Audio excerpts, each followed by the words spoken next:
யாழ் பல்கலைக்கழக கலைப்பீட இளங்கலை மாணவர்களுக்கான முதலாவது ஆய்வரங்கு. கேபியை இலங்கைக்கு அழைத்து வந்தோம் என தம்பட்டம் அடிக்கும் கோத்த அரசுக்கு இதை செய்ய முடியாதா? சிவாஜிலிங்கம் கேள்வி. மரம் நாட்டுதலை மாணவர் மத்தியில் ஊக்குவிக்கும் செயற்திட்டம் கிளிநொச்சியில் ஆரம்பம். யாழ் தீபக கடலில் உல்லாச படகு சேவையை ஆரம்பிக்க கலந்துரையாடல். வளைந்த பாதங்களை உடைய குழந்தைகளை கண்டறிவதற்கான விழிப்புணர்வு கருத்தரங்கு.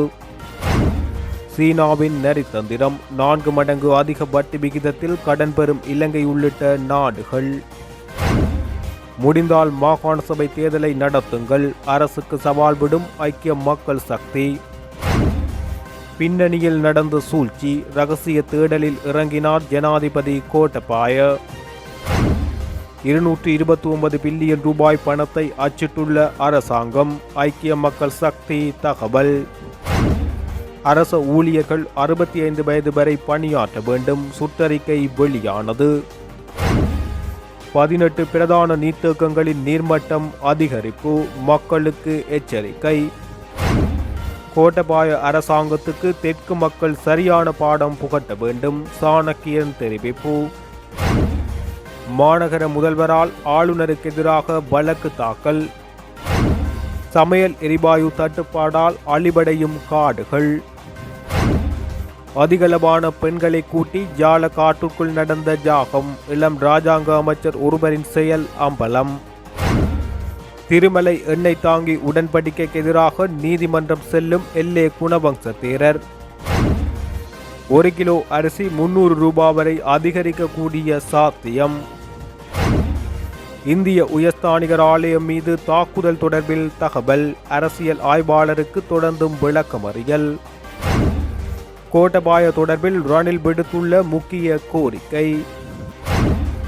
இருளில் இருக்க தயாராகுங்கள், இலங்கை மக்களுக்கு மின்சார சபை விடுத்துள்ள அறிவிப்பு. எனது மரண வேளையில் கூட நினைவில் இருக்கும் சம்பவம், டலஸ் அழகப்பெரும வெளியிட்டுள்ள தகவல். 13வது திருத்தத்தை வலியுறுத்த கோரும் ஆவணத்தில் தமிழ் கட்சிகள் கையெழுத்து, சனிக்கிழமை இந்தியாவிடம் கையளிப்பு.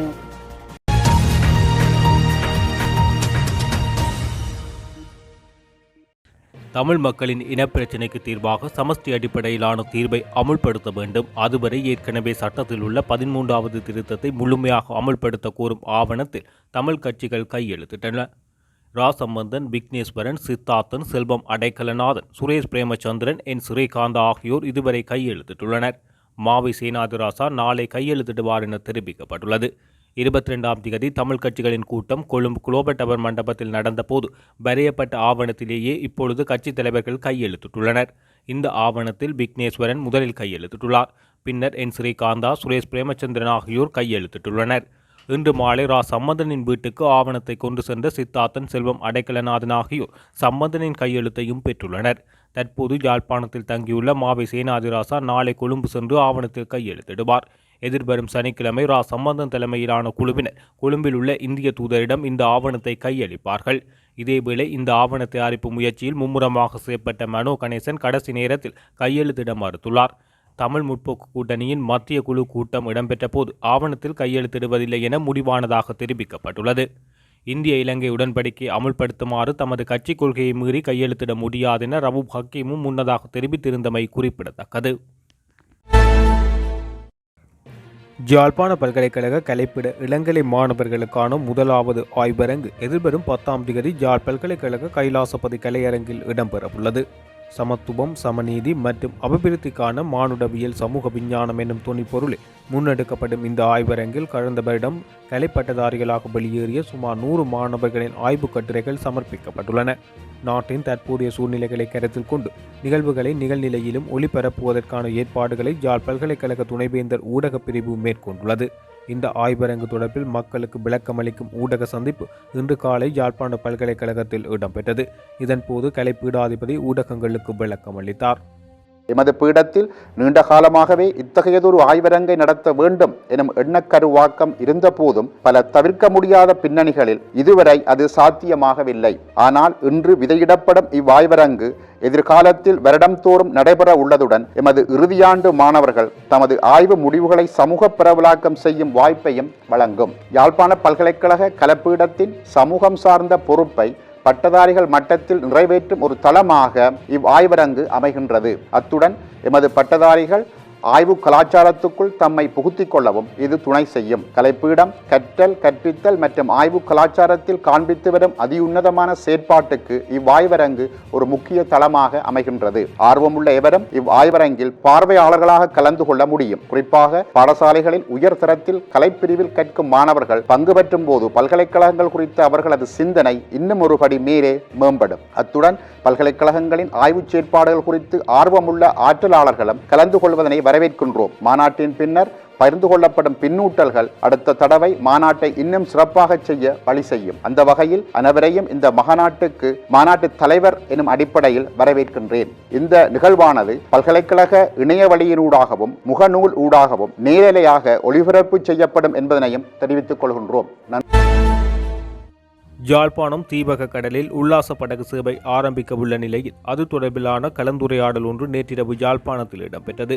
இதன்போது உல்லாச படகு சேவைகள் தொடர்பிலான காணொலி ஊடாக விளக்கம் வழங்கப்பட்டது.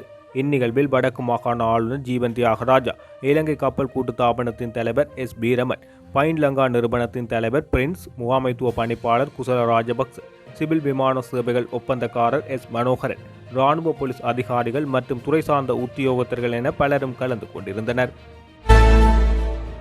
மரம் நாட்டுதலை மாணவர் மத்தியில் ஊக்குவிக்கும் செயற்திட்டம் கிளிநொச்சியிலிருந்து ஆரம்பமானது. கிளி மக்கள் அமைப்பின் கற்பகா திட்டத்தின் கீழ் மாணவர்களுக்கு பல மரக்கன்றுகள் வழங்கும் நிகழ்வு இன்று கிளிநொச்சி மகாவித்தியாலயத்தில் ஆரம்பமானது. கிளிநொச்சி மகாவித்தியாலய முதல்வர் ஜெயந்தி தனபாலசிங்கம் தலைமையில் குறித்த நிகழ்வு இன்று காலை 10 மணியளவில் ஆரம்பமானது. விருந்தினர்கள் அழைத்து வரப்பட்டதை அடுத்து மங்கள விளக்கேற்றலுடன் ஆரம்பமான குறித்த நிகழ்வில் பாடசாலை மாணவர்களின் வரவேற்பு நடனம் அரங்கை அலங்கரித்தது. தொடர்ந்து பாடசாலை மாணவர்கள் மத்தியில் மரங்களை நாட்டும் பண்பினை ஊக்குவிக்கும் வகையில் மரக்கன்றுகள் வழங்கி வைக்கப்பட்டுள்ளது. கிளிநொச்சி மகாவித்தியாலயத்தின் 1989ஆம் ஆண்டு கற்பித்த ஆசிரியர்கள் மற்றும் குறித்த ஆண்டு பழைய மாணவர்களும் குறித்த நிகழ்வில் கலந்து நிகழ்விலை ஏற்பாடு செய்திருந்தனர். குறித்த நிகழ்வில் கரைச்சி கல்வி கோட்ட அதிகாரி, கிளி மக்கள் அமைப்பின் பிரதிநிதிகள் உள்ளிட்ட பலர் கலந்து கொண்டனர். இதன்போது பாடசாலை வளாகத்தில் 89 மரக்கன்றுகள் நாட்டி வைக்கப்பட்டதுடன் 900 மாணவர்களுக்கு பல மரக்கன்றுகள் வழங்கி வைக்கப்பட்டது. குறித்த மரக்கன்றுகளை மாணவர்கள் எடுத்து சென்று ஏனைய சகோதரர்கள் மற்றும் பெற்றோருடன் இணைந்து நாட்டி பராமரிக்க வேண்டும் எனவும், குறித்த மரக்கன்றுகளை சிறந்த முறையில் வளர்த்தெடுக்கும் பாடசாலை மாணவர்களுக்கு பரிசுகள் வழங்கப்படும் ஏற்பாடு செய்யப்பட்டுள்ளது. பாடசாலை மாணவர்கள் மத்தியிலே மரக்கன்றுகளை நாட்டும் குறித்த வேலை திட்டம் சிறப்பாக அமையும் என ஏற்பாட்டாளர்கள் தெரிவித்துள்ளனர். இதன்போது வர்த்தகத்தில் முதல் நிலையில் உள்ள மாமரக்கன்றுகள் மாணவர்களுக்கு வழங்கி வைக்கப்பட்டிருந்தவை குறிப்பிடத்தக்கது.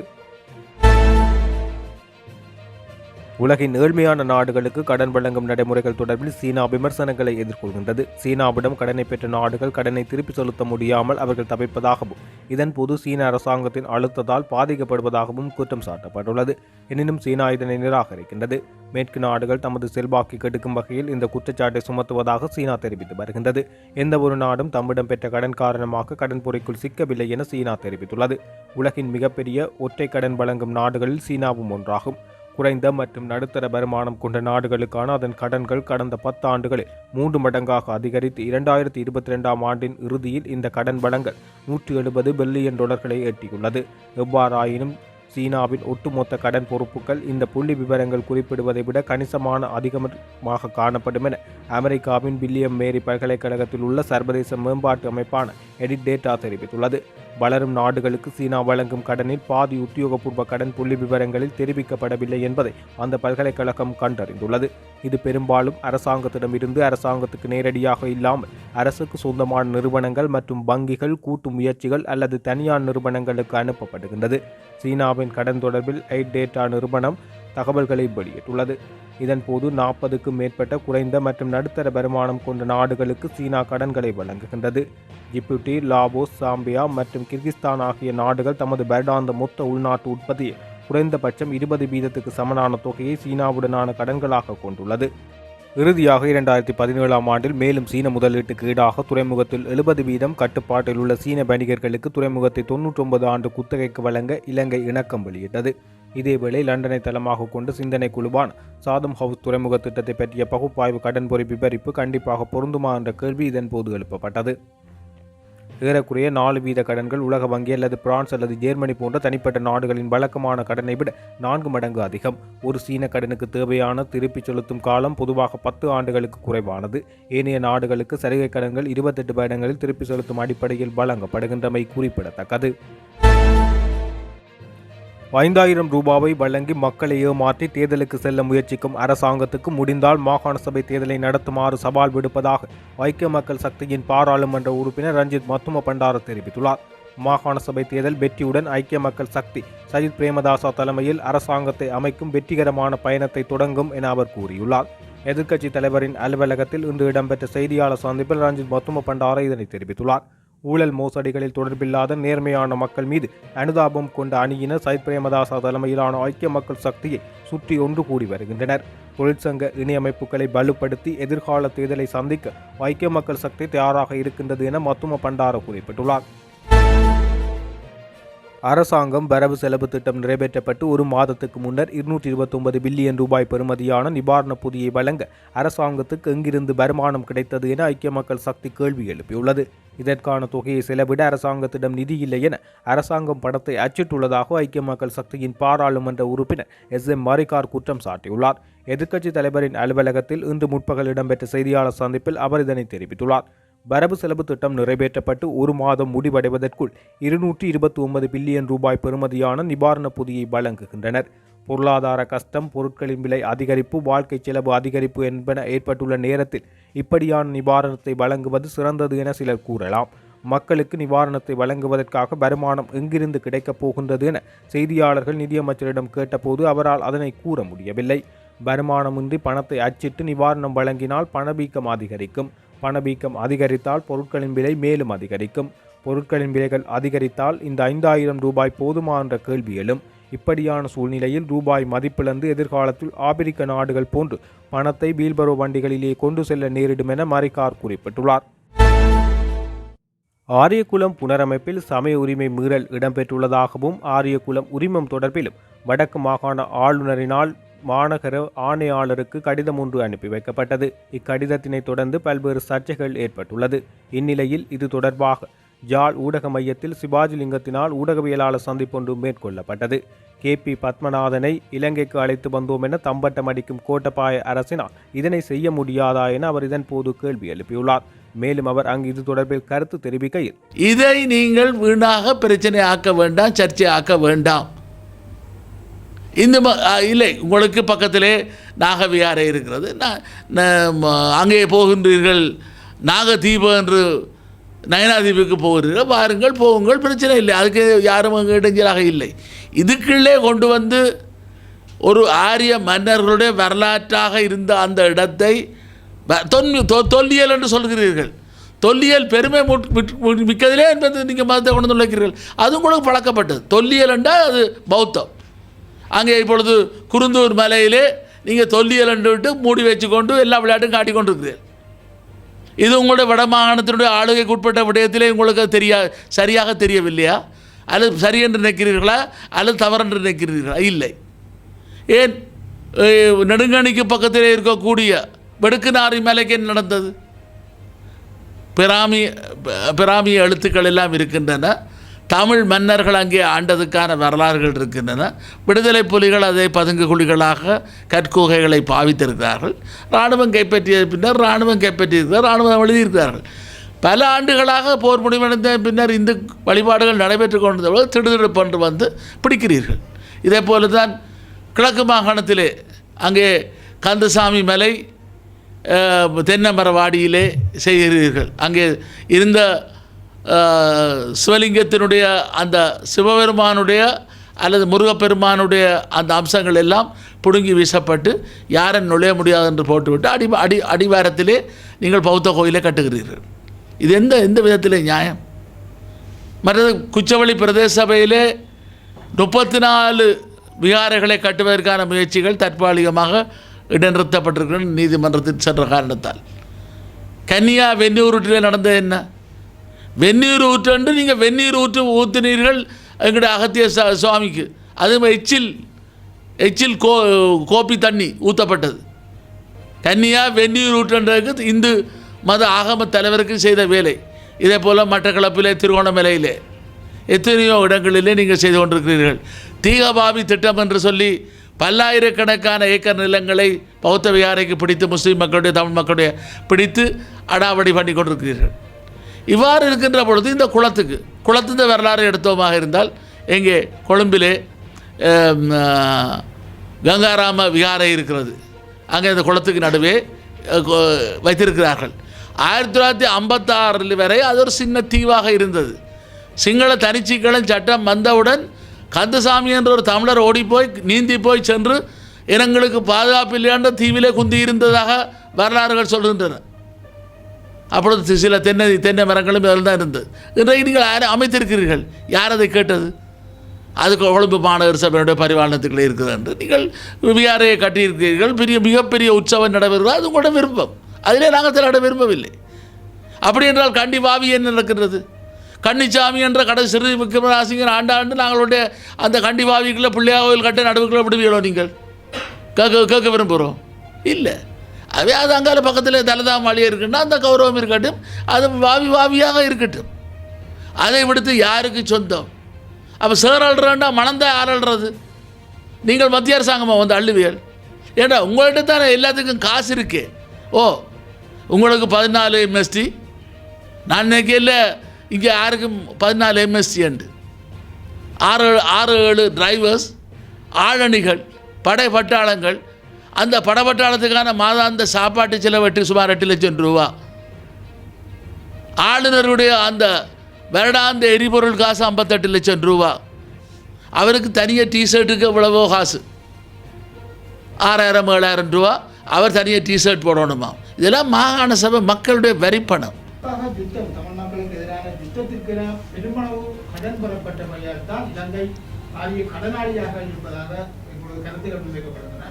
அந்த நீண்ட கடன்களை அடைப்பதற்கே இப்பொழுது நாட்டை விற்க வேண்டிய நிலைக்கு வந்திருப்பதாக சொல்லப்படுகிறது. இதை பற்றி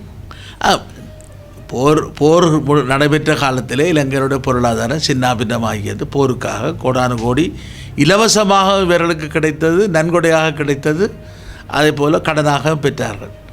அதே போல் ஒரு சீரற்ற மற்றது கொள்ளைகள், ஆயிரக்கணக்கான கோடி ரூபாக்களை எல்லாம் கொள்ளையடித்து சென்றதன் பின்னர் மத்திய வங்கியிலே பணமுறை மோசடி. அவரை பயன் கொண்டு முடியல. அதை பற்றியெல்லாம் இப்போ கதை இல்லை. அதை பற்றி மறந்து போனார்கள். சும்மா இருக்கிறவன் யாரும் அவர் இந்த போதவஸ்துக்காரனை கொண்டு போய் அங்கே கொண்டு வரோம், இங்கே கொண்டு வரோம், ஆளை பிடிச்சிட்டு மரபணு பரிசோதனைன்றான். அவன் செத்து போனானோ இல்லையோண்டு. ஏற்கனவே இருக்கிறவர்களை பற்றி உங்களுக்கு ஒன்றும் இல்லை. இந்த கேபிஎம் மலேசியாவிலேருந்து கொண்டு வந்தால் வீரமன்றர்கள் ஏன் இப்போ பணமுறை மோசடியில் இருந்தாக்களை கொண்டு முடியலை உங்களால்? அவை எல்லாரும் இதில் சம்பந்தம். இது இந்த கூட்டு களவாணிகள். அது இந்த கட்சி அல்ல. ரணிலை காப்பாற்றுறதுக்கு மைந்தா காப்பாற்றுறதுக்கு கோத்தவாய எல்லாரும் சேர்ந்தான். நீ செய்ய நானும் பார்த்து கொண்டிருக்கேன், நானும் செய்த நீ எங்களை பிடிக்காத, சும்மா இடையில ஒரு படம் காட்டுவோம்ன்ற மாதிரி தான் மக்கள் இன்றைக்கு பாவம். மக்கள் இன்றைக்கு ரோட்டில் நிற்கிறோம். பான் இன்றைக்கு ஏறி கொண்டு போக 90 ரூபாய்க்கு வருது, 100 ரூபாயில் வந்து நிற்கும், அங்காலே போகும். இனி பார்த்தா கேஸுக்கு நிற்க பார்த்து கொண்டிருக்கிறார்கள். ஜனாதிபதியை பார்த்து கூக்குரல் எடுக்கிறார்கள், கூ அடிக்கிறார்கள். சரியோ, பானுக்கு இருக்கிறார்கள், இப்போ பால்மாக்கு நிற்கிறார்கள். இல்லை, இந்த நிலைமை தொடர்ந்து கொண்டிருக்கின்றால் மக்கள் வீதியில் இறங்கி கிளர்ச்சி செய்ய வேண்டிய நிலைமைக்குத்தான் தள்ளப்படுவார்கள். ஒன்றையும் நாங்கள் ஞாபகப்படுத்த விரும்புகிறோம். 1953ஆம் ஆண்டு முதலாவது பிரதமராக வந்த அமரர் DS சென்னாயக்காவுடைய மகன் பெர்ஸ்டராக வந்த டட்லி சென்னாயக்கா ஒரு ராத்தல் அரிசியை, அப்பொழுது கிலோ எல்லாம் வரவில்லை, ராத்தல் அரிசி 25 இருந்ததை 10% கூட்டினதுக்காக ஆட்சியை விட்டு ஓட வேண்டி வந்தது. அது போன்ற நிலைமை கூட இலங்கையிலே ஏற்பட்டாலும் ஆச்சரியப்படுவதற்கு இல்லை. பல்வேறு துறையில பட்ட திருவிழாவை நீங்கள் நடத்திய பேச்சுக்களின் தொடர்ச்சியாக தற்போதைய ஒமிக்ரான் தொற்று காரணமாக பிற்போடுவதற்கு முடிவு செய்யப்பட்டிருப்பதாக அறிவிக்கப்பட்டிருக்கிறது. இந்த சூழலில் நீங்கள் அதில் தொடர்ச்சியான முயற்சியில் ஈடுபட்டீர்கள். இதனை எவ்வாறு நீங்கள்? இதிலே இந்த பட்ட போட்டி இந்த தருணத்திலே கொரோனா, ஒமிக்ரான் போன்ற காரணங்களும் இன்னும் பல காரணங்களை முன்வைத்து பலர் தங்களுடைய கண்டனங்களையும் கருத்துக்களையும் வெளியிட்டு வந்திருந்ததை கருத்திலே கொண்டு நேற்றைய தினம் வல்வெட்டித்துறை உதயசூரியன் கழகமும் வல்வெட்டித்துறை விக்னேஸ்வரா சனசமூக சேவா நிலையமும் இணைந்து நடத்திய அந்த பொதுமக்கள் சந்திப்பிலே இதை காலவரையின்றி பிற்போடுவது இந்த ஆண்டுக்கு நடத்துவதில்லை என்ற ஒரு தீர்மானம் எடுக்கப்பட்டிருக்கிறது. ஆகவே இந்த தீர்மானத்தை எடுத்த அந்த சமூக நிலையத்தினரையும் அதை எடுப்பதற்கு முன்னின்று கருத்துக்களை தெரிவித்த பொதுமக்களுக்கும் இந்த விடயங்களிலே தங்களுடைய கருத்துக்களை ஆட்சேபனைகளை வெளியிட்ட அத்தனை பொதுமக்களுக்கும் எங்களுடைய நன்றிகளையும் வாழ்த்துக்களையும் வணக்கங்களையும் தெரிவித்து சுமூகமாக முடிவடைந்துவிட்டு நாங்கள் இதிலே மனநிறைவு அடையலாம் என்பதுதான் என்னுடைய கருத்து. அரசு உத்தியோகத்தர்களின் ஓய்வு பெறும் வயதிலேயே 65 நீடிப்பதற்காக சுற்றறிக்கை வெளியிடப்பட்டுள்ளது. அதற்கமைய ஜனவரி 1ஆம் தேதி தொடக்கம் அமுலாகும் வகையில் அரசு ஊழியர்களின் ஓய்வு பெறும் வயதில்லை 65 நீடிக்கப்படுகின்றது. நாட்டில் 18 பிரதான நீர்த்தேக்கங்களின் நீர்மட்டம் தற்போது உயர்வடைந்துள்ளதாக நீர்ப்பாசன திணைக்களம் தெரிவித்துள்ளது. அதற்கமைய மகாவலி கங்கை, மல்வத்தோயா மற்றும் மட்டக்களப்பு முந்தநேரிய கங்கை ஆகியவற்றுக்கு அருகாமையில் வசிப்பவர்கள் மிகவும் அவதானமாக இருக்க வேண்டும் என குறித்த திணைக்களம் குறிப்பிட்டுள்ளது. அத்துடன் கவுடுள்ள நீர்த்தேக்கத்தில் 2 வான்கதவுகள் இன்று பிற்பகல் 3 மணியளவில் திறக்கப்பட்டுள்ளதாகவும் நீர்ப்பாசன திணைக்களம் வெளியிட்டுள்ள அறிக்கையில் குறிப்பிட்டுள்ளது. கோட்டபாய அரசாங்கத்தின் நடவடிக்கைகளை பார்க்கும் போது அனைத்தையும் ஒன்றிணைத்து தொலைக்காட்சியில் நாடகம் ஒன்றை நடத்தலாம் என மட்டக்களப்பு மாவட்ட பாராளுமன்ற உறுப்பினர் ரா சாணக்கியன் தெரிவித்துள்ளார். நேற்று நடந்த நிகழ்வு ஒன்றில் கலந்து கொண்டு கருத்து தெரிவிக்கும் போது அவர் இதனை தெரிவித்துள்ளார். பிரதமராக இருந்தவர் தன்னுடைய சகோதரருக்கு நிதியமைச்சர் பதவியை வழங்க வேண்டும் என்பதற்காகத்தான் ஓய்வு எடுப்பதாக ஒரு நாடகம் நடித்தார். அதன் பிற்பாடு ஐட்னிபாட் கப்ரால் மத்திய வங்கியின் ஆளுநராக சென்று ஏதோ தான் இந்த நாட்டை காப்பாற்றப் போவதாக தெரிவித்து பாராளுமன்ற பதவியை துறந்தார். அதன்பின் பிபி ஜெயசுந்தர செயலாளர் பதவியிலிருந்து விலகுவதாக ஒரு நாடகம், ஆலிஸ் அப்ரி நீதியமைச்சர் பதவியிலிருந்து விலகுவதாக ஒரு நாடகம், ஆகவே தொடர்ச்சியான நாடகங்கள் நடைபெற்றுக் கொண்டிருக்கின்றன என தெரிவித்துள்ளார். அதில் ஒரு பாகம்தான் இந்த சுசில் பிரேமஜெயந்தவின் பதவி பறிப்பு என நான் நம்புவதாகவும், ஆகவே இனி மக்கள் ஏமாறக்கூடாது. எதிர்வரும் காலங்களில் இந்த ராஜபக்ச குடும்பத்துக்கு சரியான ஒரு பாடத்தை தெற்கில் இருக்கின்ற மக்கள் வழங்க வேண்டும் என்பதை நான் எதிர்பார்க்கின்றேன். அதேபோன்று வடக்கு கிழக்கில் நாங்கள் எங்களது செயற்பாடுகளை ஆரம்பிக்க தயாராக உள்ளோம் எனவும் அவர் தெரிவித்துள்ளார். மட்டக்களப்பு மாநகர சபையின் அதிகாரங்களை ஆளுநரிடமிருந்து மீளவும் மட்டக்களப்பு மாநகர சபை முதல்வர் பெற்றுக்கொள்ளப்பட்டமை தொடர்பான வழக்கு நீதிமன்றத்தில் எடுத்துக் கொள்ளப்பட்டது. குறித்த வழக்கு இன்றைய தினம் நடைபெற்ற போது சிரேஷ்ட சட்டத்தரணி கேசவன் சயந்திரன் முன்னிலையாகி ஊடகங்களுக்கு கருத்து தெரிவித்துள்ளார். மாநகர முதல்வர் தி சரவணபவனால் தாக்கல் செய்யப்பட்ட தடையீட்டு எழுத்தாணை கூறும் விண்ணப்ப வழக்கானது இன்றைய தினம் மட்டக்களப்பு மேல் நீதிமன்றத்தில் எடுத்துக் கொள்ளப்பட்டது. இதன்போது எதிர்மனுதாரர்கள் சார்பில் சில ஆட்சேபனைகள் எழுப்பப்பட்டது. அதாவது மனுதாரர்கள் சார்பில் கூறப்பட்ட மாற்று சத்திய கூட்டு பிரதிகள் தங்களுக்கு கிடைக்கப்பெறவில்லை என்று, குறித்த பிரதிகள் கிடைக்காதபடியால் உடனடியாக இந்த வழக்கை இறுதி தீர்ப்பு கட்டளைக்கு நியமிக்குமாறு விண்ணப்பம் செய்யப்பட்டது. அதற்கு மேலதிகமாக ஒரு எழுத்து மூல சமர்ப்பணத்தை திறந்த நீதிமன்றத்தில் சமர்ப்பித்துள்ளனர். விண்ணப்பம் தொடர்பில் எமது எதிர் சமர்ப்பண விண்ணப்பம் செய்திருந்தோம். இதில் மேன்முறையீட்டு நீதிமன்ற ஒழுக்கு விதிமுறைகளை சுட்டிக்காட்டியிருந்தோம். அந்த அடிப்படையில் அவதானித்த நீதிபதி குறித்த விடயம் தொடர்பாக மாற்று சக்தி கூட்டு கிடைக்காத காரணத்தினால் தமது கட்டளைக்காக எதிர்வரும் 24ஆம் தேதி வழக்கை ஒத்திவைத்துள்ளார் எனவும் அவர் தெரிவித்துள்ளார். மட்டக்களப்பு மாநகர சபையினுடைய முதல்வர் திரு தியாகராஜா சரவணபவன் அவர்களினால் தாக்கல் செய்யப்பட்ட தடை ஈட்டு எழுத்தாணை கோரும் விண்ணப்ப வழக்கானது இன்றைய தினம் மட்டக்களப்பு மேல் நீதிமன்றத்தில் எடுத்துக்கொள்ளப்பட்ட பொழுது எதிர்மனுதாரர் சார்பில் சில ஆட்சேபனைகள் எழுப்பப்பட்டது. அதாவது மனுதாரர் சார்பில் கோப்பிடப்பட்ட மாற்று சத்தியக்கூட்டின் பிரதிகள் தமக்கு கிடைக்கவில்லை என்றும், அந்த பிரதிகள் கிடைக்காதபடியால் உடனடியாகவே இந்த வழக்கை இறுதி தீர்ப்புக்கு அல்லது கட்டளைக்கு நியமிக்குமாறு அவர்கள் விண்ணப்பம் செய்து அதற்கு மேலதிகமாக ஒரு எழுத்து மூல சமர்ப்பணத்தையும் தயார் செய்து எடுத்து வந்து இன்றைய தினம் திறந்த நீதிமன்றத்தில் சமர்ப்பித்தார்கள். குறித்த விண்ணப்பம் தொடர்பில் எமது எதிர் சமர்ப்பணங்களை இன்றைக்கு செய்திருந்தோம். திருகோணமலையில் உள்ள எரிபொருளை களஞ்சியப்படுத்தும் எண்ணெய் தாங்கிகளை இந்திய எண்ணெய் நிறுவனத்துக்கு வழங்கும் உடன்படிக்கைக்கு எதிராக நீதிமன்றம் செல்ல எதிர்பார்த்துள்ளதாக எல்ஏ குணபங்ச தேர தெரிவித்துள்ளார். கொழும்பில் நேற்று இடம்பெற்ற வைபவம் ஒன்றில் கருத்து வெளியிடும் போது அவர் இதனை தெரிவித்துள்ளார். எமக்கு கிடைத்துள்ள தகவல்களின் அடிப்படையில் உடன்படிக்கை தொடர்பான விடயத்தில் சிக்கலான நிலைமை உள்ளது. இதற்கு எதிராக நீதிமன்றத்தில் வழக்கு தொடர ஏற்கனவே சில குழுக்களை தயார் செய்துள்ளோம் எனவும் எல்ஏ குணவன்ச தேரர் குறிப்பிட்டுள்ளார். இதற்கு முன்னர் அமெரிக்க நிறுவனத்துடன் செய்து கொள்ளப்பட்ட ஜுகதனபி மின் உற்பத்தி நிலையத்தின் பங்கு விற்பனை தொடர்பான உடன்படிக்கைக்கு எதிராகவும் எல்லே குணவர்த்த தேரர் உயர்நீதிமன்றத்தில் வழக்கு தாக்கல் செய்தார். திருகோணமலை எண்ணெய் களஞ்சிய தாங்கி தொகுதிகளை அபிவிருத்தி செய்வதற்காக ரிங்கோ பெட்ரோலியம் டெர்மினல் லிமிடெட் என்ற பெயரில் புதிய நிறுவனத்தை ஆரம்பிக்க நடவடிக்கை எடுத்துள்ளதாக எரிசக்தி அமைச்சர் உதய கம்மன்பில தெரிவித்தார். இலங்கை இந்திய எண்ணெய் நிறுவனத்துடன் இணைந்து இந்த நிறுவனம் ஆரம்பிக்கப்படவுள்ளது. இந்திய நிறுவனம் 49% பங்குகளையும் இலங்கை பெட்ரோலிய கூட்டுத்தாபனம் 51% பங்குகளையும் இந்த நிறுவனத்தில் கொண்டிருக்கும் என அவர் தெரிவித்திருந்தார். எண்ணெய் களஞ்சிய தொகுதியை முகாமைத்துவம் செய்யும் நோக்கில் ஆரம்பிக்கப்படும் இந்த நிறுவனம் இலங்கை பெட்ரோலிய கூட்டுத்தாபனத்தின் துணை நிறுவனமாக செயற்படும் எனவும் தெரிவிக்கப்பட்டது. 50 ஆண்டுகளுக்காக இந்திய நிறுவனத்துடன் இதற்கான உடன்படிக்கை கைச்சாத்திடப்பட்டுள்ளமையும் குறிப்பிடத்தக்கது. புத்தாண்டு காலத்தில் 1 கிலோகிராம் அரிசியின் விலை 300 ரூபாய் வரை உயர்வடையும் சாத்தியம் உள்ளதாக ஒன்றிணைந்த அரிசி உற்பத்தியாளர் சங்கத்தின் தலைவர் முதித பெரேரா தெரிவித்துள்ளார். சேதன பசலை திட்டத்தின் காரணமாக விவசாயிகள் பாரிய நெருக்கடியை எதிர்கொண்டுள்ளார்கள். பிரதான நெச்சைகை பிரதேசங்களில் உள்ள விவசாயிகள் விவசாய நடவடிக்கையிலிருந்து விலகியுள்ளார்கள். இம்முறை பெரும்போக விவசாயத்தில் அதிக விளைச்சலை பெற முடியாது. விவசாயிகள் தங்களின் சுயதேவைக்காக மாத்திரமே விளைச்சலை மேற்கொண்டுள்ளார்கள். டொலர் நெருக்கடி காரணமாக மக்கள் அத்தியாவசிய பொருட்களை பெற்றுக்கொள்வதற்கு தற்போது வரிசையில் நிற்கிறார்கள். இந்த நிலையில் எதிர்வரும் மாதம் முதல் பொதுமக்கள் அரிசியை பெற்றுக்கொள்வதற்காகவும் நீண்ட வரிசையில் காத்திருக்க வேண்டிய நிலை ஏற்படும். கோவிட்-19 வைரஸ் தாக்கத்தை தொடர்ந்து நாடு பாரிய அழிவை நோக்கி செல்லும். இயற்கை காரணிகளால் அந்த அழிவு ஏற்படாது. அரசாங்கத்தின் தவறான விவசாய கொள்கை திட்டத்தினால் முழு நாடும் பாரிய அழிவை நோக்கி செல்ல வேண்டிய நிலைமை ஏற்பட்டுள்ளது. இலங்கையின் அரசியலமைப்பின் சரத்துக்கமைய ஜனாதிபதி கோட்டபய ராஜபக்ச ஜனவரி 18 சபையில் உரையாற்றியதை தொடர்ந்து ஒத்திவைப்பு விவாதம் ஒன்று நடத்தப்பட வேண்டும் என முன்னாள் பிரதமர் ரணில் விக்ரமசிங்க அழைப்பு விடுத்துள்ளார். இது தொடர்பில் சபாநாயகர் மகிந்த ஜாப்பா அபேவர்த்தன மற்றும் அவைத் தலைவர் அமைச்சர் தினேஷ் குணவர்த்தன ஆகியோருக்கு கடிதம் ஒன்றை அனுப்பி வைத்துள்ளார்.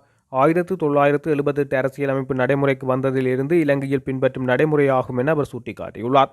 அரசியல் அமைப்பின் 70வது சரத்தின் மூலம் தமக்கு வழங்கப்பட்ட அதிகாரங்களின் அடிப்படையில் ஜனாதிபதி ஒரு சிறப்பு வர்த்தமானி அறிவிப்பின் மூலம் 2021 டிசம்பர் 12 அன்று நள்ளிரவில் இருந்து பாராளுமன்றத்தை ஒத்திவைத்தார். இதன்படி பாராளுமன்றத்தின் அடுத்த அமர்வு எதிர்வரும் 18 முற்பகல் 10 மணிக்கு கூட உள்ளது. இந்நிலையில் அரசியல் கட்சி தலைவர்களுடன் கலந்தாலோசித்து இந்த ஒத்திவைப்பு விவாதத்தை ஜனவரி 19, 20 மற்றும் தேவைப்பட்டால் 21 ஒதுக்குமாறு சபாநாயகரிடம் ஐக்கிய தேசிய கட்சியின் தலைவர் கோரிக்கை விடுத்துள்ளார். எதிர்வரும் நாட்களில் முன் அறிவித்தலின்றி மின் விநியோகம் துண்டிக்கப்படும். அதனால் நாட்டு மக்கள் இருளில் இருப்பதற்கு தயாராக வேண்டும் என இலங்கை மின்சார சபை சேவை சங்கத்தின் தலைவர் ரஞ்சன் விஜயலால் தெரிவித்துள்ளார். எரிபொருள் இறக்குமதி நெருக்கடியின் காரணமாக மின் உற்பத்திக்கும் மின் விநியோகத்துக்கும் பாதிப்பு ஏற்பட்டுள்ளதன் காரணமாகவே இந்த நிலை ஏற்பட்டுள்ளதாக அவர் குறிப்பிட்டுள்ளார். மசகு எண்ணெய் இறக்குமதி செய்ய முடியாத காரணத்தினால் சப்புஸ்கந்த எண்ணெய் சுத்திகரிப்பு நிலையம் 2வது தடவையாகவும் மூடப்பட்டுள்ளது. நிலக்கரியை இறக்குமதி செய்வதற்கு அரசாங்கம் உரிய நடவடிக்கைகளை ஆரம்பத்திலிருந்து முன்னெடுக்கவில்லை. தொழிற்சங்கத்தினரது ஆலோசனைகள் குறித்து அரசாங்கம் கவனம் செலுத்தவில்லை. அதன் விளைவை தற்போது எதிர்கொள்ள நேரிட்டுள்ளதாகவும் அவர் தெரிவித்துள்ளார். வளைந்த பாதங்களை உடைய குழந்தைகளை முன்கூட்டியே கண்டறிவதற்கான விழிப்புணர்வு கருத்தரங்கு இன்றைய தினம் வடக்கு மாகாண சுகாதார சேவைகள் பணிப்பாளர் பணிமனையின் மாநாட்டு மண்டபத்தில் இடம்பெற்றது. இந்த வளைபாதமானது பெண்களிலும் பார்க்க ஆண்களுக்கு அதிகளவு ஏற்படுகின்றது. இந்த வளைபாத நோயினால் பாதிக்கப்படுபவர்களில் ஏறத்தாழ 50 தொடக்கம் 60% இரு காலிலே இந்த வளைவாத உபாதைக்கு உட்படுகின்றார்கள். இதற்கான சிகிச்சை முறைகள் பல்வேறு முறைகள் இங்கே இருந்தாலும் அண்மையில் கடந்த 2-3 மாதங்களாக சர்வதேச நிறுவனமான ஹியூமனிட்ரி இன்க்ளூஷன், மிராக்கிள் ஃபீட் போன்ற நிறுவனங்களுடன் கைகோத்து நாங்கள் யாழ்ப்பாணத்திலே அதற்குரிய சிறந்த சிகிச்சை முறைகளை தந்து கொண்டிருக்கின்றோம். இந்த சிகிச்சை முறையானது இலங்கையிலே லேடி ரிச்வே ஹாஸ்பிட்டல் கொழும்பில், தேசிய வைத்தியசாலை கண்டி, அதற்கு பின்னராக மட்டக்களவில் ஆரம்பிக்கப்பட்டிருந்தது. கடந்த சில மாதங்களாக இவர்களுடன் கைகோத்து நாங்கள் யாழ்ப்பாணத்திலே தரமான உலகளாவிய அளவிலே அதற்குரிய தரத்துக்குரிய சிகிச்சைகளை வழங்கி கொண்டிருக்கின்றோம். இங்கே அனைத்துமே அவர்களுக்குரிய சிறந்த தரத்திலான சிகிச்சைகள் வழங்கப்பட்டிருக்கின்றன. இதுக்கு முக்கியமாக இந்த சிகிச்சை வழங்குவதிலே நாங்கள் எதிர்நோக்கின்ற பிரச்சனைகள் மக்களுக்கான விழிப்புணர்வு, அந்த குழந்தைகளுக்கும் அதை இந்த குழந்தைகளுடைய பெற்றோர்களுக்குமான அதை சம்பந்தமான நோயின் அறிவில்லாத அல்லது அதுக்குரிய விழிப்புணர்வு இல்லாததால் சரியான சிகிச்சைகளை அவர்கள் நாடுவதில்லை அல்லது சரியான சிகிச்சைகளை குழந்தைகளுக்கு தருவதில்லை. சரியாக அதை உடனடியாக அந்த நோயாளிகளை இனங்கண்டு அந்த குழந்தைகளை இனங்கண்டு சிகிச்சைகளை உடனடியாக ஆரம்பிக்கும் விடத்து அவர்கள் ஏனைய சிறுவர்கள் போல் 100% குணப்படுத்தக்கூடிய ஒரு குறைபாடாகும். இதற்கான அனைத்து சிகிச்சை முறைகளும் இலவசமாக யாழ் போதனா வைத்தியசாலையிலே இருக்கின்ற எலும்பு முறிவு கிளினிக்களிலே வழங்கப்படுகின்றன. இந்த சிகிச்சையானது வடமாகாணத்தில் அனைவருக்குமே கிடைக்கக்கூடியது. எல்லோருக்கும் அதற்குரிய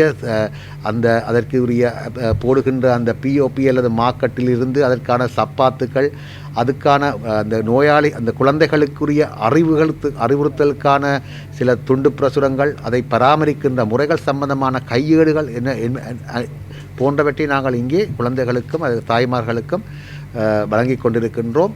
அது மட்டுமல்ல, இந்த பாதிக்கப்பட்ட குழந்தைகளை இந்த நிறுவனத்தினுடைய உதவியோடு அவர்களுடைய விவரங்களை கண்டறிந்து அவர்களை தொடர்ச்சியாக அந்த சிகிச்சைக்கு வருமாறு நாங்கள் அவர்களுக்கு அறிவுறுத்தல் கூறுவதோடு மட்டுமல்லாது அவர்களுக்கு ஏதாவது பொருளாதார சிரமங்கள் ஏற்படும் இடத்து அதற்கும் சில நிவர்த்திகளை நாங்கள் முன்னெடுத்து கொண்டிருக்கின்றோம்.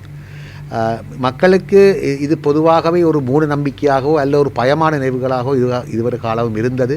பெரும்பாலானோர் குணப்படுத்த முடியாத என்ற நிலையிலே மிகவும் காலம் தரத்து வருகிறார்கள்.